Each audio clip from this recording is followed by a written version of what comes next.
And so today we're going to be looking at the life of Joshua, because Joshua goes through these unique phases, and a lot of times we only talk about Joshua in one way. And the Battle of Jericho, where he circles a long time. I just probably think he didn't ask his wife for directions, but it's totally just me.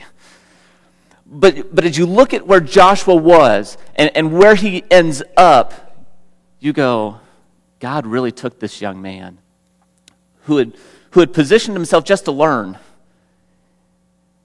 And God took him and he helped him to grow, to be who God needed him to be by placing himself in the place he needed to be.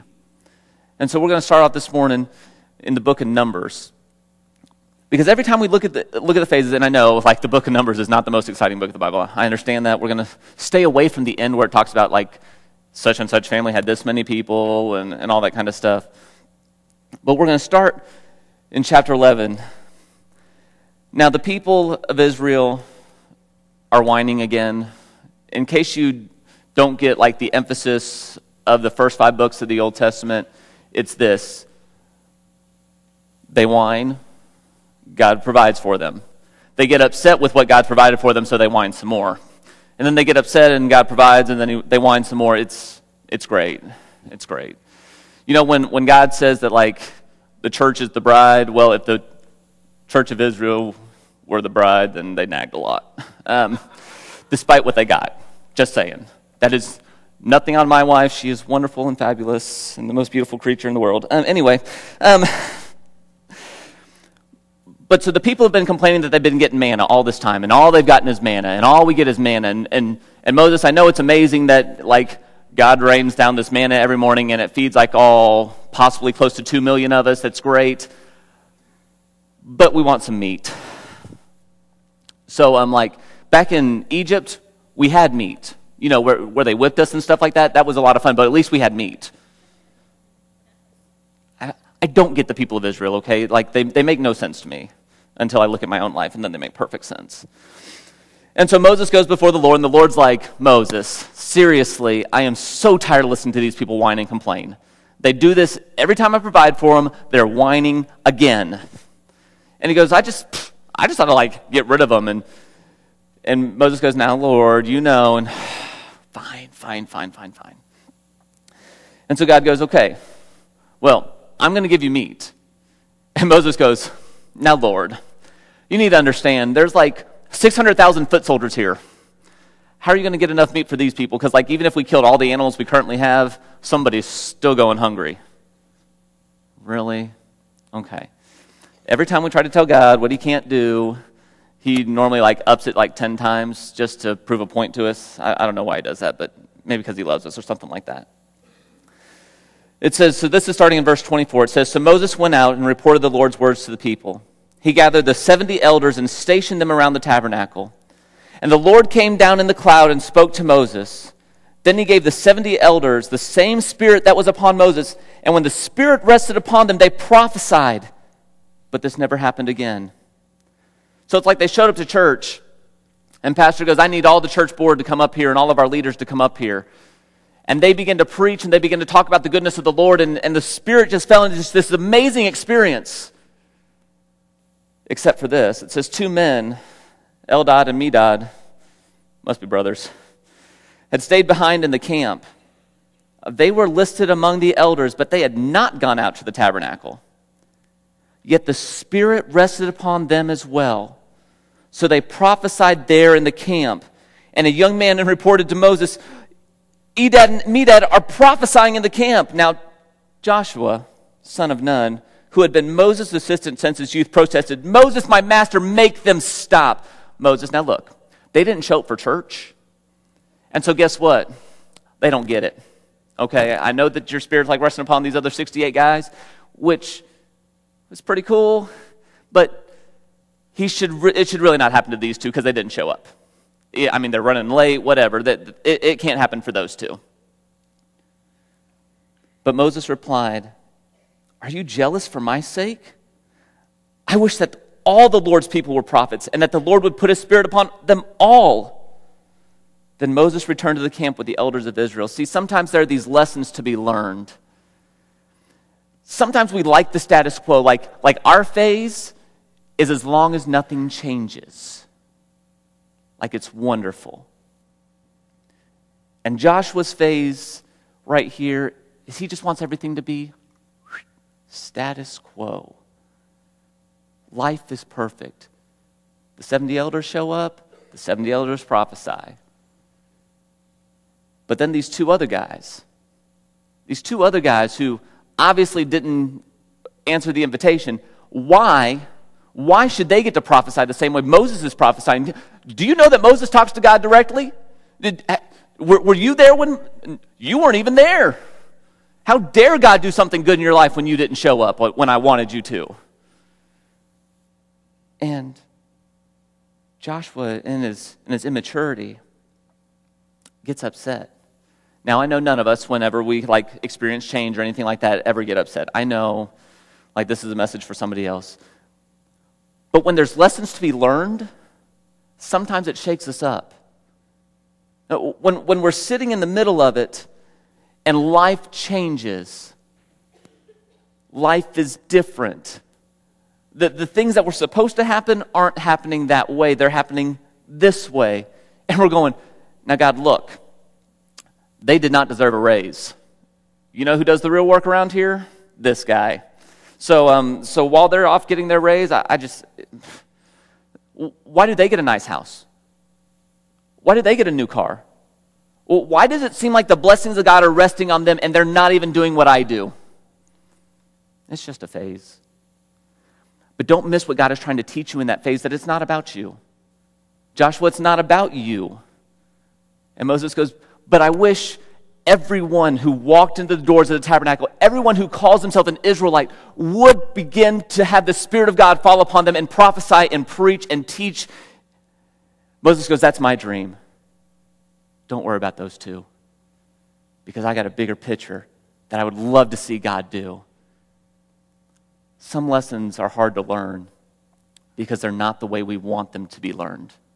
See, it'd be so much easier if those two just hadn't fallen on them and Joshua would have walked into camp and been like, hey, you missed it. God's Spirit kind of fell. Way to not show up. But God's Spirit did fall. And sometimes, and we don't know. For all we know, these two were sick. God miraculously healed them, and then they began to prophesy, okay? Maybe we didn't want them around at the church meeting, okay? And God still moved. Sometimes even when we're in places where we think God can't reach us, He reaches us, because that's the phase we're in. Our status quo is interrupted by who God is, because He's a God who wants growth. He's a God who desires to see us become more than what we are. Because when there's lessons to be learned, being right isn't always the right answer. If you're married, if you're a male, you know this. Being right is not always the right answer. Sometimes being silent is the right answer. Until 10 minutes later when you get to throw in the I told you so, and then you realize you missed the lesson of I should have still remained silent even when I was right. But if you're in the middle of this status quo thing and God is starting to shake it up, don't miss it. Don't miss the lesson He may be trying to teach you in the middle of this, because you're so busy worried about what is happening. Look at God and see what He's doing, because Joshua missed it. Joshua missed that God was using these two right there in the middle of the camp. What if half of Israel was still in the camp, but there's only these two guys who could have reached them, who could have seen God's Spirit fall through those two? That's what has to happen sometimes. And then there's these battles to be fought, and you guys know. Battles are never fun, because they're worse than lessons. Lessons are things that can happen all the time. Battles we see coming. You don't typically walk into work and all of a sudden you get blindsided. No, you typically know certain things are coming. There's some battles to be fought, and sometimes they're physical battles. Now, I hope we are not going to have any fist fights in the church parking lots. I've heard of those before. Hopefully you're not throwing down at work. That would also not be a good thing. Assault and battery are real charges, and you will have them, okay? Silver bracelets are not nice. Took y'all a while. I like that. But in Exodus 17, now you have to remember, the people of Israel have just crossed the Red Sea. When they left Egypt, they didn't have weapons. Okay, so our best guess from historians is that when they get ready for this battle, that as the Egyptians kind of washed up on shore, because they were dead, they took their weapons. Okay, so they don't all have weapons, and yet they're about to fight a battle. And so this is in verse 8 of Exodus 17. It says, when the people of Israel were still at Rephidim, the warriors of Amalek attacked them. Moses commanded Joshua, choose some men to go out and fight the army of Amalek for us. Tomorrow I will stand at the top of the hill, holding the staff of God in my hand. So Joshua did what Moses had commanded and fought the army. So now meanwhile, Moses has done what God has told him to do. He goes up to the top of this hill, and he's supposed to raise his arms the whole time, holding the staff. Now, Moses is not a young man. Moses has to hold his arms up the entire battle. This is swords, spears. This is not an angel flying down from heaven with a machine gun and shoots down the entire army in 15 seconds, okay? Like, they have to fight. And so every time Moses' arms would begin to drop, Joshua would begin to lose. And until these two assistants show up, and they hold Moses' arms up the entire battle, the entire day. And Joshua gets the victory. All day long. Now, this is putting me in Joshua's shoes. Like, Joshua's down there, he's fighting, he's killing people, and all of a sudden, like, he starts to lose, and in his mind he's going, Moses, seriously, dude, like, hold them arms up, let's go, like this is bad. Then he sees his two buddies up there, oh yeah, we got this now. Hey, hold the arms up higher. This isn't happening quick enough. Because we never do that with God. We're never in the middle of something physical. We're never in the middle of cancer. We're never in the middle of a sickness. We're never in the middle of the end of life. And we don't ever look up at God and say, hey, can't you do something? We never do that. Because sometimes there's just some battles that we just have to trust that as we're going through it, God is up there holding his arms up, doing what he says he's going to do. And it may not be easy and it may not be fun, but in the middle of the battle, we got to trust. We got to trust that he's holding his hands up, taking care of us. And then I love what it says in verse 14. It says, after the victory, the Lord instructed Moses, write this down on a scroll as a permanent reminder and read it aloud to Joshua. I will erase the memory of Amalek from under heaven. And Moses built an altar there and named it Yahweh Nisi, which means the Lord is my banner. Specific, Joshua, you were right in the middle of it. I need you to hear this. This was not a battle fought in vain. I won. And sometimes in the middle of our physical battles, we just need to be reminded, God's won. It's just a phase, but ultimately at the end, God has won. He is our banner. He's the one that is raised high. But there's other battles to be fought. In Numbers 13 and 14, we get this beautiful story of stupidity. I said it. I was told one time that I would get in trouble for saying that word. I didn't believe them. Still don't. But the people of Israel, they've gotten off of, Moses come down from Sinai, they've made it towards the promised land, and they're standing at the edge of the Jordan River. And Moses goes, we're going to send 12 people, 12 spies to go look at the land, see what's going on, see how it looks, and Joshua is one of them.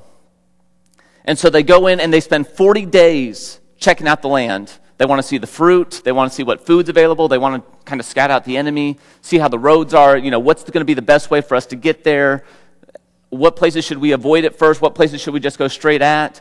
And they come back, and in between two of them, they are carrying these bunches of grapes that are so big that it takes two men carrying it on a stick to carry it anywhere.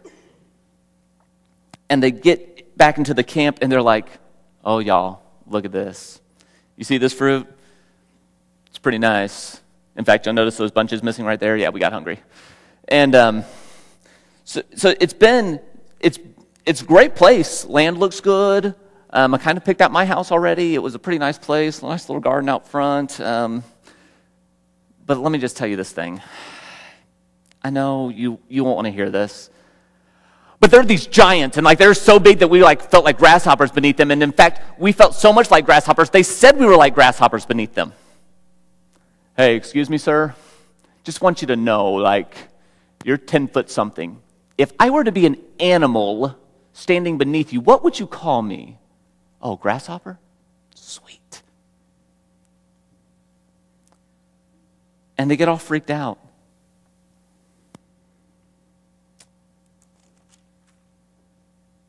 But in verse 30 of chapter 13, it says, but Caleb tried to quiet the people as they stood before Moses. Let's go at once to take the land. He said, we can certainly conquer it. But the other men who explored the land with him disagreed. We can't go up against them. They are stronger than we are. So they spread this bad report about the land among the Israelites. The land we've traveled through and explored will devour anyone who goes there. All the people we saw were huge. We even saw giants there, the descendants of Anak. And next to them we felt like grasshoppers, and that's what they thought too. There are some people issues that we face. I don't know if you guys have people issues. I do.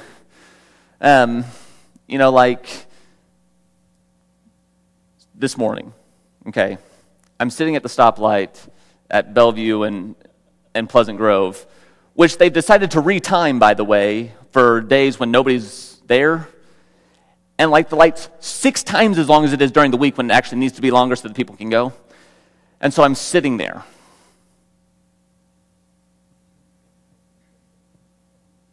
And there's this guy across the road from me, and I'm sitting there. And it's foggy. Those of you who drove a little earlier, you know it was pretty bad this morning. And he pulls out, guns it. And I'm like, way to obey the traffic laws. Rude. And I'm going, I have people issues. But sometimes our people issues are not as simple as that. Sometimes our people issues are they have been spreading rumors. They're going throughout your group of friends, your family, the people that you love, the people that you hold close, and they're starting stuff. And you're like, I'm just trying to tell you what the good stuff looks like. And they're like, no, I don't think so. You should hear what they said. Well, I don't care what they said. Oh, you're going to care. And this bad report about you, this bad report about other people, it gets spread around you, and you're smack dab in the middle of it. And let's all be honest, sometimes we don't like people. But it's just a phase. Don't miss what God's trying to teach you in the middle of it. Because in those people issues, you got to remember there's still people that are being faithful to the Lord. Even when it seems like the whole community is against you, if you're obeying God, they're not all against you. And so in the middle of this people battle, it gets real ugly. So jump into chapter 14. It says, then the whole community began weeping aloud, and they cried all night. Their voices rose in a great chorus of protest against Moses and Aaron. If only we had died in Egypt or even here in the wilderness, they complained. Why is God taking us to this country only to let us die in battle? Our wives and our little ones will be carried off as plunder. Wouldn't it be better for us to return to Egypt? Then they plotted among themselves, let's choose a new leader and go back to Egypt. Now, let's be perfectly honest about ourselves here for a second. Never once have you gotten frustrated with people. Have you ever thought to yourself, I'm going to go back to that old group of friends. I mean, I just knew them better. I felt more comfortable with them. And really, all they did was lead you to places like Egypt where you got whipped and beat and were emotionally, verbally, physically put down. But you never would do anything like that. No, we never think that things are greener on the other side. Never.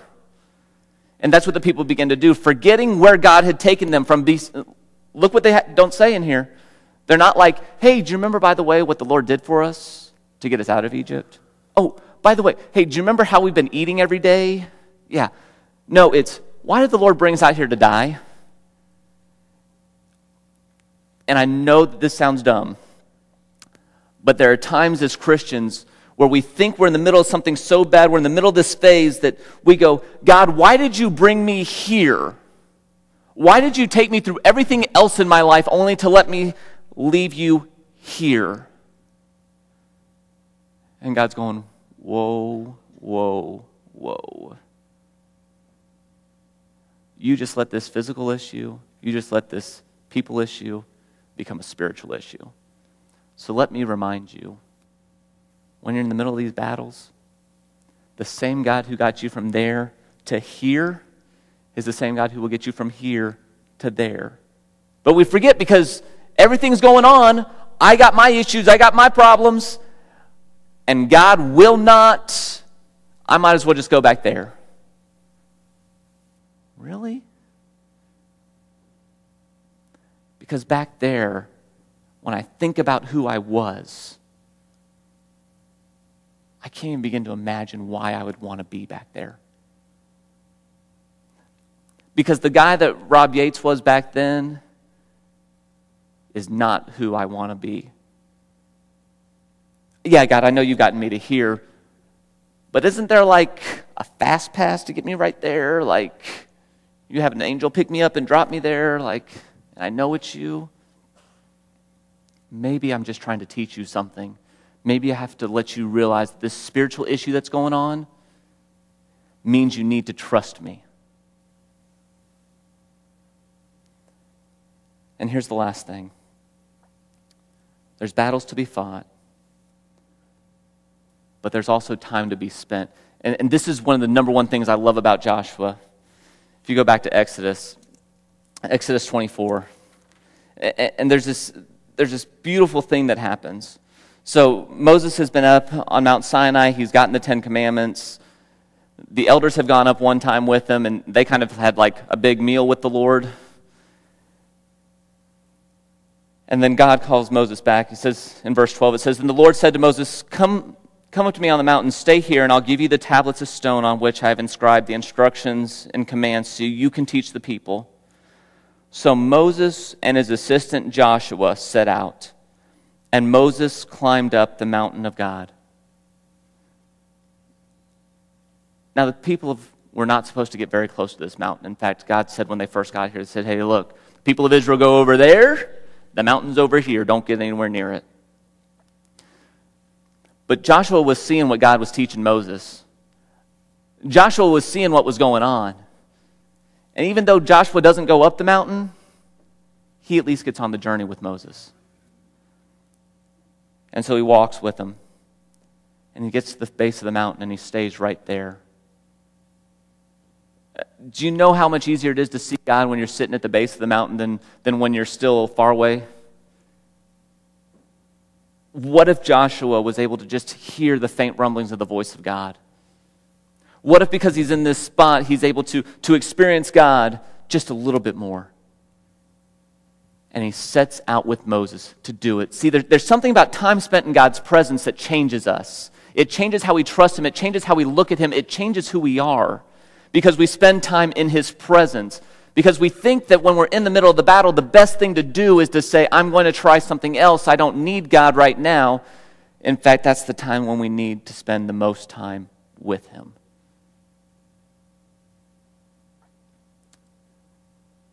Because in Exodus 33, you'll see this as well. Now, Moses sets up two different places. There's the tabernacle, which God gives him these elaborate instructions for. And then there's this place called the tent of meeting, which is totally separate from the tabernacle. It is this place where Moses went himself to spend time with God. So in Exodus 33, starting in verse 8, it says, "Whenever Moses went out to the tent of meeting, all the people would get up and stand at the entrances of their own tents. They would all watch Moses until he disappeared inside. As he went into the tent, the pillar of cloud would come down and hover at its entrance while the Lord spoke with Moses. When the people saw the cloud standing at the entrance of the tent, they would stand and bow down in front of their own tents. inside the tent of meeting, the Lord would speak to Moses face to face as one speaks to a friend. Afterward, Moses would return to the camp, but the young man who assisted him, Joshua, wow, good reading, Rob, son of Nun, would remain behind in the tent of meeting. The people, literally, this is like this amazing thing that happens. So that Moses starts to make his way, and he's walking, and the people come to their tents because they don't want to see Moses walk. That's probably boring. He's old, and so it's probably taking him a little while, and could it take Moses a little longer today? But what they were waiting for is the very presence of God to descend upon the tent of meeting, and they would watch it. And when it did, what's their initial reaction? They bowed down on their faces. They began to worship God because they could see his very presence come down. Oh yeah. It's amazing that they don't mention Joshua walking to the tent, because it says Joshua was there. Even after Moses leaves, Joshua is in the presence of God. He's taking care of things. He's making sure everything's set up for the next time. He's looking for another opportunity to spend it with God, because that's what happens at the tent of meeting. You spend time with God. And in the middle of all this, Joshua is learning some of the greatest lessons he will ever learn in his life about who God is, how he operates, how he responds to his people, how he responds to Moses. I'm sure as Moses is coming out, he's going, what did the Lord say this time? What did he have? And they begin to talk back and forth. See, because what we don't realize, and I'm pretty sure Joshua has no idea, is that in Deuteronomy 31, this beautiful thing happens. Moses is old, and because of his sin, God won't allow him to enter the promised land. And so in Deuteronomy 31, it says, when Moses had finished giving these instructions to the people of Israel, he said, I'm now 120 years old, and I'm no longer able to lead you. The Lord has told me you will not cross the Jordan River, but the Lord your God himself will cross over ahead of you. He will destroy the nations living there, and you will take possession of their land. Joshua will lead you across the river, just as the Lord has promised. The Lord will destroy the nations living in the land, just as he destroyed Sihon and Og, the kings of the Amorites. The Lord will hand over to you the people who live there, and you must deal with them as I have commanded you. So be strong and courageous. Do not be afraid and do not panic before them, for the Lord your God will personally go ahead of you. He will neither fail you nor abandon you.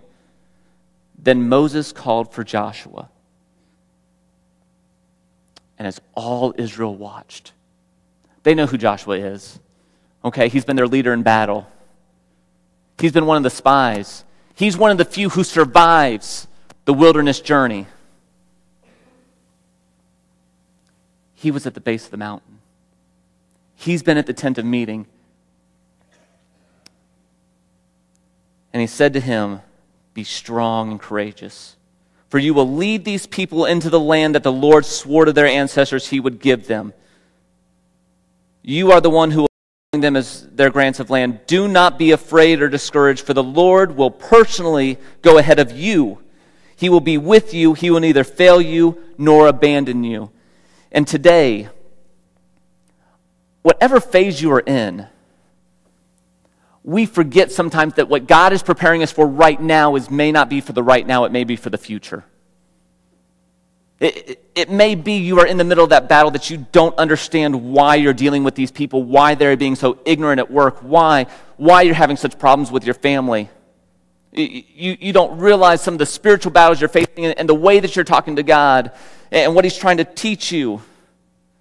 You're forgetting that the way God is kind of messing up your status quo may not be just for that moment, but it may be for where he's trying to take you. And you're spending so much time away from his presence that you're wondering why God isn't there. He hasn't gone anywhere. You're calling it a phase, and you're missing it. Because what God wants to teach you, what God wants to help you understand is that you can do it. He will not leave you. He will not forsake you. He is not going to abandon you. He will personally go before you and is right now personally going before you. to prepare the way for where he needs to take you. And sometimes in the middle of this, we just get so muddied. We get so confused. We get so frustrated that we feel like we're going at it by ourselves. And we tell somebody our problems and they do this wonderful, kindly Christian thing. I'll pray for you.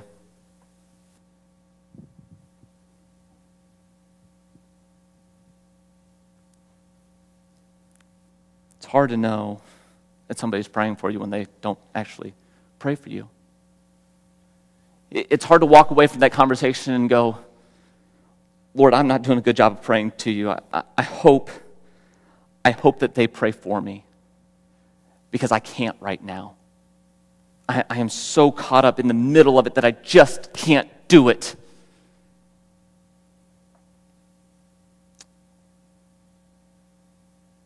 And so today,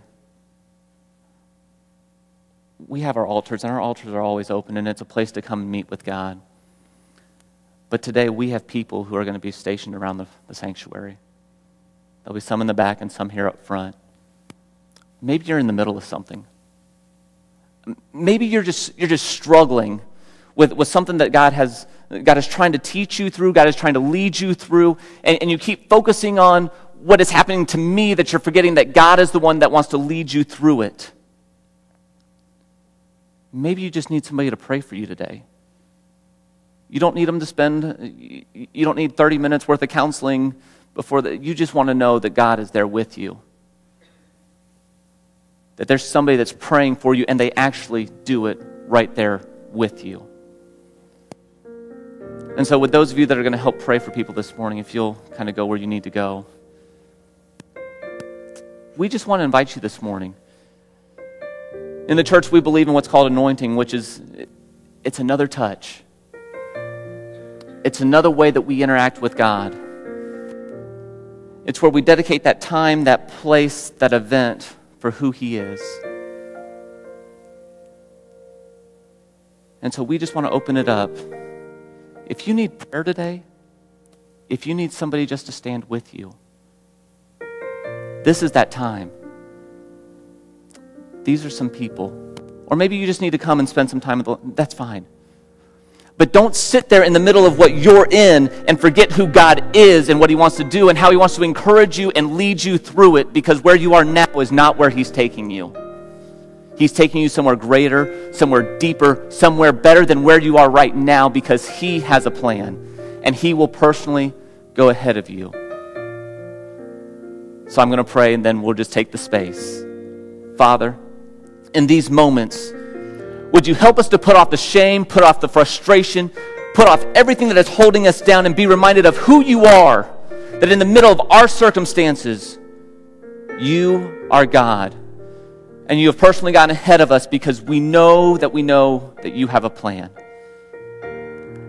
And so, Lord, we just want to encourage people today, in this time, in this place, that you are with them. Come as you feel led.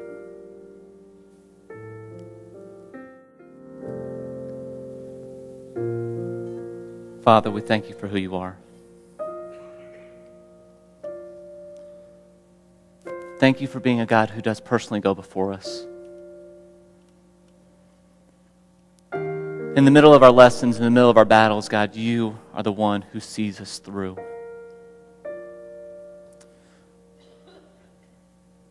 God, help us. Lord, maybe we didn't move today and we know we should have. Meet us at our place of need, Father, and just remind us that you are with us. You will never leave us nor forsake us, and you personally go ahead of us. God, we just ask that you would continue to move, that you would continue to work, because we're not there yet. It is just a phase. Don't let us miss it. God, we trust you. We thank you. Because you are God and you are so good. And so today, Father, we give you the praise. and the honor and the glory. In the name of your Son, Jesus Christ. Amen.